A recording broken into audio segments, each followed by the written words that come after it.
ওম শান্তি 2 অক্টোবৰ 2020 সাকাৰ মুৰলী।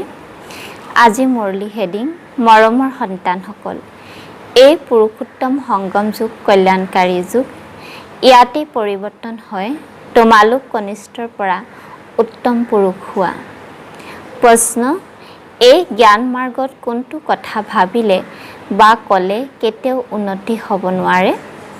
উত্তৰ, নাটকত থাকিলে পুৰুষাৰ্থ কৰি ল'ম, নাটকে যদি কৰাই কৰি ল'ম। এনেকৈ ভবা বা কোৱাসকলৰ কেতিয়াও উন্নতি হ'ব নোৱাৰে। এনেকৈ কোৱাটোৱে ভুল। তোমালোকে জানা, এতিয়া আমি যি পুৰুষাৰ্থ কৰি আছোঁ এয়াও নাটকত নিৰ্ধাৰিত হৈ আছে। পুৰুষাৰ্থ কৰিবই লাগে। গীত, এয়া চাকি আৰু ধুমুহাৰ কাহিনী। ওম শান্তি। এয়া হ'ল কলিযুগী মনুষ্য গীত, কিন্তু ইয়াৰ অৰ্থ তেওঁলোকে নাজানে, এয়া তোমালোকে জানা। তোমালোক এতিয়া হৈছা পুৰুষোত্তম সংগম যুগী। সংগম যুগৰ লগতে পুৰুষোত্তম বুলিও লিখিব লাগে। সন্তানসকলৰ জ্ঞানৰ কথাবোৰ স্মৃতিত নথকাৰ কাৰণে আকৌ এনেকুৱা শব্দবোৰ লিখিবলৈ পাহৰি যায়। এইটো হৈছে মুখ্য, ইয়াৰ অৰ্থও তোমালোকেহে বুজিব পাৰা। পুৰুষোত্তম মাহো থাকে। এয়া আকৌ হৈছে পুৰুষোত্তম সংগম যুগ। এই সংগমৰো এটা উৎসৱ আছে। এই উৎসৱ সকলোতকৈ উচ্চ। তোমালোকে জানা, এতিয়া আমি পুৰুষোত্তম হৈ আছোঁ, উত্তমতকৈ উত্তম পুৰুষ। উচ্চতকৈও উচ্চ, চহকীতকৈও চহকী প্ৰথম নম্বৰৰ বুলি কোৱা হয় লক্ষ্মী নাৰায়ণক। শাস্ত্ৰবিলাকত দেখুৱাই ডাঙৰ প্ৰলয় হয়। পাছত প্ৰথম নম্বৰৰ শ্ৰীকৃষ্ণ সাগৰত আহঁতৰ পাতত আহিল। এতিয়া তোমালোকে কি ক'বা? প্ৰথম নম্বৰত হ'ল এই কৃষ্ণ, যাক শ্যাম সুন্দৰ বুলি কোৱা হয়। দেখুৱাই বুঢ়া আঙুলি চুপি আহিল। কেঁচুৱাটো গৰ্ভতহে থাকে। সেয়েহে পোনপ্ৰথমে জ্ঞানৰ সাগৰৰ পৰা ওলোৱা উত্তমতকৈ উত্তম পুৰুষ হৈছে শ্ৰীকৃষ্ণ। জ্ঞান সাগৰৰ দ্বাৰা স্বৰ্গ স্থাপনা হয়। তাত প্ৰথম নম্বৰৰ পুৰুষোত্তম এই শ্ৰীকৃষ্ণ। আৰু এয়া হ'ল জ্ঞানৰ সাগৰ। পানী নহয়, প্ৰলয়ো নহয়। কোনো সন্তান নতুনকৈ আহে। তেতিয়া পিতাই পুৰণি কথাবোৰ পুনৰাবৃত্তি কৰিবলগীয়া হয়। সত্য, ত্ৰেতা, দ্বাপৰ, কলি, এই চাৰিটা যুগটো আছেই। পঞ্চমটো আকৌ হ'ল পুৰুষোত্তম সংগম যুগ। এইটো যুগত মনুষ্য পৰিৱৰ্তন হয়, কনিষ্ঠৰ পৰা সৰ্বোত্তম হয়।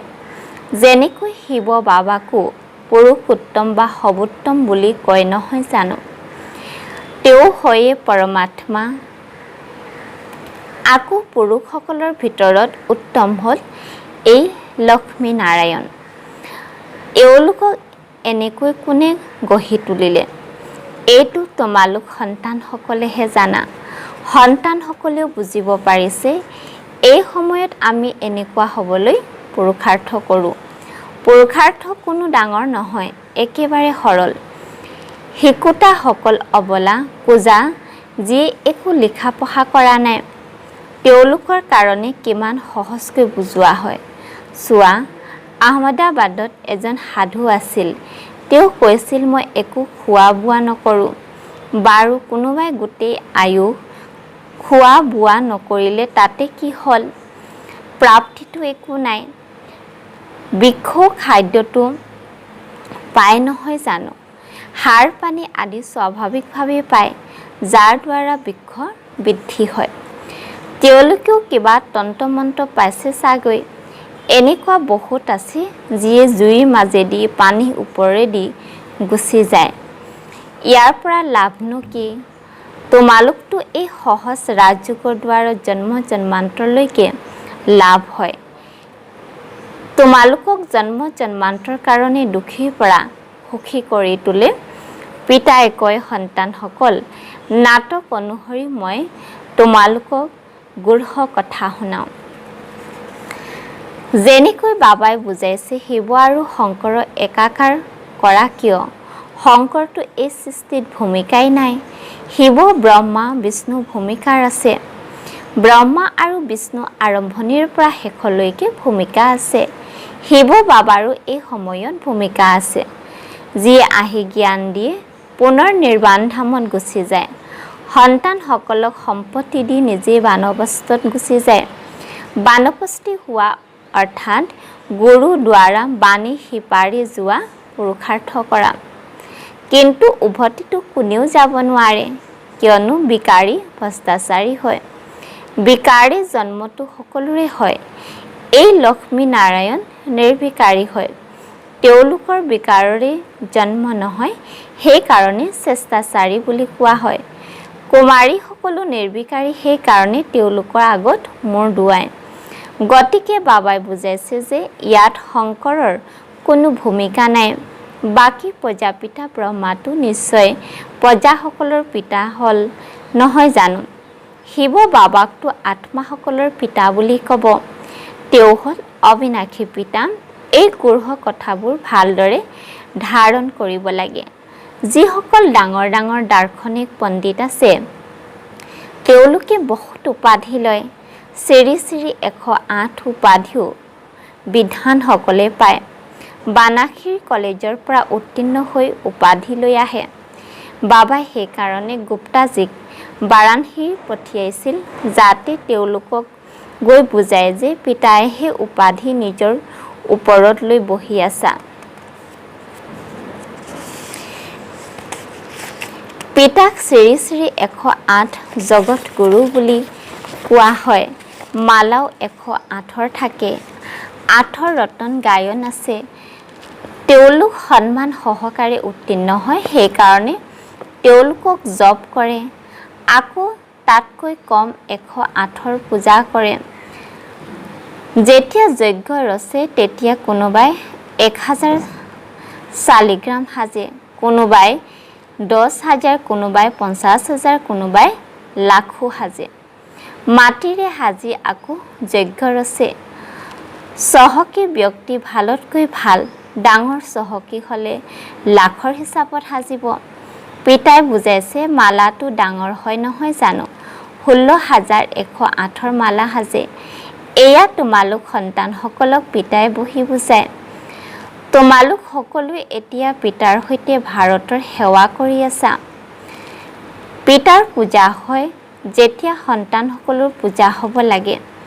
এইটো নাজানে যে ৰুদ্ৰ পূজা কিয় হয়। সন্তানটো সকলো শিৱ বাবাৰে হয়। এই সময়ত সৃষ্টি কিমান জনসংখ্যা, ইয়াৰ সকলো আত্মাই শিৱ বাবাৰ সন্তান হ'ল নহয় জানো? কিন্তু সহায়কাৰী সকলো নহয়। এই সময়ত তোমালোকে যিমান স্মৰণ কৰা, সিমান উচ্চ হোৱা, পূজনযোগ্য হোৱা। এনেকুৱা আৰু কাৰোৰ শক্তি নাই যে এই কথাবোৰ বুজাব। সেইকাৰণে কৈ দিয়ে ঈশ্বৰৰ অন্ত কোনেও নাজানে। পিতাইহে আহি বুজায়। পিতাক জ্ঞানৰ সাগৰ বুলি কোৱা হয়। তেন্তে নিশ্চয় জ্ঞান দিব নহয় জানো? প্ৰেৰণাটো কথা নাথাকে, ভগৱানে জানো প্ৰেৰণাৰে বুজায়। তোমালোকে জানা তেওঁৰ সৃষ্টি আদি মধ্য অন্তৰ জ্ঞান আছে। সেয়া আকৌ তোমালোক সন্তানসকলকহে শুনায়। এইটো নিশ্চয় আছে, নিশ্চয় থকা সত্ত্বেও আকৌ পিতাক পাহৰি যায়। পিতাৰ স্মৃতি এয়া হ'ল পঢ়াৰ সাৰ। স্মৃতি যাত্ৰাৰ দ্বাৰা কৰ্মাতীত অৱস্থা পাবলৈ মেহনত হয়। ইয়াতে মায়াৰ বিঘিনি আহে। পঢ়াত ইমান বিঘিনি নাহে। এতিয়া শংকৰৰ কাৰণে কয়, শংকৰে চকুৰ মেলিলে তেতিয়া বিনাশ হয়। এনেকৈ কোৱাটো ঠিক নহয়। পিতাই কয়, ময়ো বিনাশ নকৰাওঁ, শংকৰেও বিনাশ নকৰায়। এইটো ভুল। দেৱতাসকলে জানো পাপ কৰিব?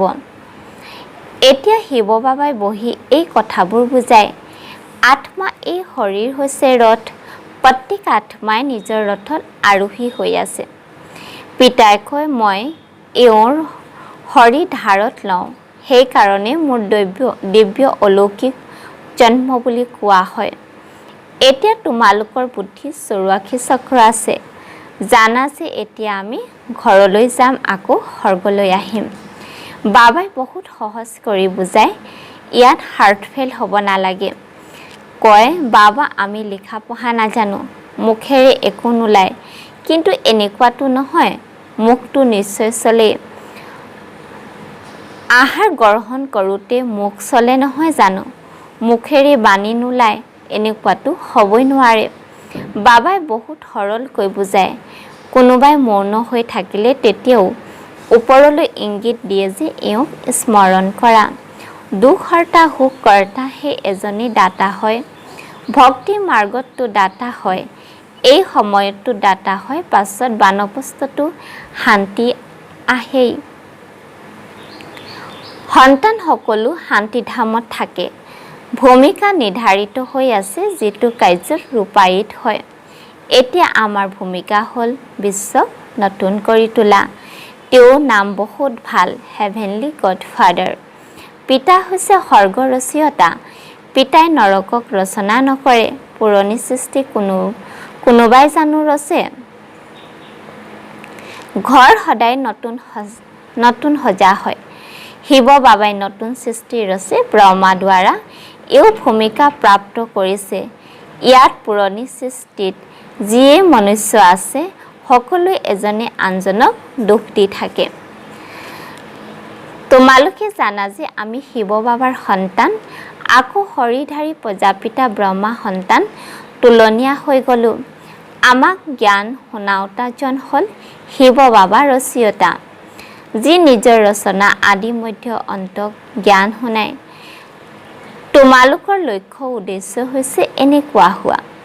মনুষ্য চোৱা, কিমান খৰচা কৰি মাৰ্বল আদি মূৰ্তি সাজে। এয়া হ'ল ঈশ্বৰীয় বিশ্ববিদ্যালয়, ৱৰ্ল্ড ইউনিভাৰ্চিটি। গোটেই বিশ্বক পৰিৱৰ্তন কৰা হয়। তেওঁলোকৰ যি চৰিত্ৰ সেয়া সকলো আখৰিক। আদি মধ্য অন্ত দুখ দিওঁতা হয়। এয়া হ'ল ঈশ্বৰীয় ইউনিভাৰ্চিটি, ঈশ্বৰীয় বিশ্ববিদ্যালয় এখনেই, যিখন ঈশ্বৰ আহি খোলে, যাৰ দ্বাৰা গোটেই বিশ্বৰে কল্যাণ হৈ যায়। তোমালোক সন্তানসকলৰ এতিয়া শুদ্ধ আৰু ভুল বোধ হৈছে আৰু কোনো মনুষ্যই নাই যিয়ে বুজি পায়। শুদ্ধ ভুল বুজোৱাজন এজনী সত্যনিষ্ঠ, যাক সত্য বুলি কোৱা হয়, ট্ৰুথ বুলি কোৱা হয়। পিতাইহে আহি প্ৰত্যেককে সত্যনিষ্ঠ কৰি তোলে। সত্যনিষ্ঠ হ'লে তেতিয়া আকৌ মুক্তিলৈ গৈ জীৱন মুক্তিলৈ আহিব। নাটকখনো তোমালোক সন্তানসকলে জানা। আদিৰ পৰা অন্তলৈকে ভূমিকা পালন কৰিবলৈ কৰ্মানু অনুসৰি আহা। এই খেল চলিয়েই থাকে। নাটকৰ দৃশ্য গ্ৰহণ হৈ থাকে। এয়া সদায় নতুন। এই নাটকখন কেতিয়াও পুৰণা নহয়। বাকী সকলো নাটক আদি বিনাশ হৈ যায়। এইখন বেসদৰ অবিনাশী নাটক হয়। ইয়াত সকলো অবিনাশী ভূমিকা পালন কৰোঁতা। অবিনাশী খেল বা মঞ্চ চোৱা কিমান ডাঙৰ। পিতা আহি পুৰণি সৃষ্টিক নতুন কৰি গঢ়ি তোলে। সেই সকলোবোৰ তোমালোকৰ সাক্ষাৎকাৰ হ'ব। যিমান সমীপত আহিবা, সিমান তোমালোক আনন্দিত হ'বা। সাক্ষাৎকাৰ হ'ব, ক'ব এতিয়া ভূমিকা পূৰা হ'ল। নাটক আকৌ পুনৰাবৃত্তি কৰিব লাগে। আকৌ নতুনকৈ ভূমিকা পালন কৰিবা। যেনেকৈ কল্পপূৰ্বে কৰিছিলা, ইয়াত অলপো পাৰ্থক্য হ'ব নোৱাৰে। সেইকাৰণে যিমান সম্ভৱ তোমালোক সন্তানসকলে উচ্চ পদ পাব লাগে, পুৰুষাৰ্থ কৰিব লাগে, বিবুদ্ধিত পৰিব নালাগে। নাটকে যি কৰাবলগীয়া আছে সেয়া কৰাব, এনেকৈ কোৱাটো ভুল। আমিতো পুৰুষাৰ্থ কৰিবই লাগে। ভাল বাৰু। অতি মৰমৰ কল্প পাছত পুনৰাই লগ পোৱা সন্তানসকলৰ প্ৰতি মাতা পিতা বাপ দাদা স্নেহপূৰ্ণ স্মৰণ আৰু সুপ্ৰভাত। আত্মিক পিতাৰ আত্মিক সন্তানসকলক নমস্কাৰ। ধাৰণাৰ বাবে মুখ্য সাৰ। পঢ়াৰ সাৰ বুদ্ধিত ৰাখি স্মৃতি যাত্ৰাৰে কৰ্মাতীত অৱস্থা হ'ব লাগে। উচ্চ পূজনীয় হ'বলৈ পিতাৰ পুৰা সহায়কাৰী হ'ব লাগে। 2 নম্বৰ, সত্য পিতাৰ দ্বাৰা ভুল শুদ্ধ যি বোধ হৈছে, তাৰে সত্যনিষ্ঠ হৈ জীৱন বন্ধনৰ পৰা মুক্ত হ'ব লাগে। মুক্তি আৰু জীৱন মুক্তি উত্তৰাধিকাৰ ল'ব লাগে। বৰদান সংগম যুগৰ সকলো প্ৰাপ্তিক স্মৃতিত ৰাখি আৰোহণ কলাৰ অনুভৱ কৰোঁতা শ্ৰেষ্ঠ পালব্ধ অধিকাৰী হোৱা। বিস্তাৰত কৈছে পৰমাত্মা মিলন বা পৰমাত্মা জ্ঞান বিশেষত্ব হ'ল অবিনাশী প্ৰাপ্তি কৰোঁতা। এনেকুৱা নহয় যে সংগমযোগী জীৱন পুৰুষাৰ্থ আৰু সত্যযোগী জীৱন পালব্ধ। সংগম যুগৰ বিশেষত্ব হ'ল এখোজ আগবঢ়া আৰু হাজাৰ খোজ পালব্ধ লাভ কৰা। গতিকে কেৱল পুৰুষাৰ্থী নহয় কিন্তু শ্ৰেষ্ঠ পালব্ধ। এইটো স্বৰূপক সদায় সন্মুখত ৰাখা। পালব্ধক দেখি সহজে আৰোহণ কৰা অনুভৱ কৰিবা। যি পাবলগীয়া আছিল সেয়া পাই গ'লোঁ এইটো গীত গোৱা তেতিয়া শ্বাসৰুদ্ধ হোৱা আৰু কলমতিয়াই থকাৰ পৰা বাচি যাবা। শ্লোগান ব্ৰাহ্মণসকলৰ শ্বাস হৈছে সাহস, যাৰ দ্বাৰা কঠিনতকৈও কঠিন কামো সহজ হৈ যায়। ওম শান্তি। মাতেশ্বৰী যি অমূল্য মহাবাক্য মুক্তি আৰু মোক্ষ। আজিকালি মনুষ্যই মুক্তিকে মোক্ষ বুলি কয়। তেওঁলোকে এনেকৈ বুজে যে যিয়ে মুক্তি পায় তেওঁ জনম মৰণৰ পৰা হাত সাৰি যায়। তেওঁলোকতো জনম মৰণত নহা এইটোকে উচ্চ পদ বুলি ভাবে, তাকে পালব্ধ বুলি মানে। জীৱন মুক্তি আকৌ তাক এনেকৈ বুজে যে যিয়ে জীৱনত থাকি ভাল কাম কৰে, যেনেকৈ ধৰ্মাত্মাসকল, তেওঁলোকক জীৱন মুক্ত বুলি ভাবে। বাকী কৰ্মবন্ধনৰ পৰা মুক্ত হৈ যোৱা সেইটো কোটিৰ মাজত কোনোবাইহে বুজি পায়। এতিয়া এয়া হ'ল তেওঁলোকৰ নিজৰ মত, কিন্তু আমিতো পৰমাত্মা দ্বাৰা জানিছোঁ যে যেতিয়ালৈকে মনুষ্যই প্ৰথমে বিকাৰী কৰ্মবন্ধনৰ পৰা মুক্ত নহয় তেতিয়ালৈকে আদি মধ্য অন্ত দুখৰ পৰা মুক্ত হ'ব নোৱাৰিব। সেয়েহে ইয়াৰ পৰা মুক্ত হোৱা এইটো এটা অৱস্থা হয়। তাকো যেতিয়া ঈশ্বৰীয় জ্ঞানক ধাৰণ কৰিব তেতিয়াহে এইটো অৱস্থা উপনীত হ'ব পাৰিব আৰু সেইটো অৱস্থাত উপনীত কৰাওঁতা স্বয়ং পৰমাত্মা হ'ব লাগিব। কাৰণ মুক্তি জীৱন মুক্তি তেওঁৱে দিয়ে। সেয়াও এবাৰহে আহি সকলোকে মুক্তি জীৱন মুক্তি দিয়ে। বাকী পৰমাত্মাই কেতিয়াও অনেকবাৰ নাহে আৰু এনেকৈ নাভাবিবা যে পৰমাত্মাই সকলো অৱতাৰ ধাৰণ কৰে। ওম শান্তি।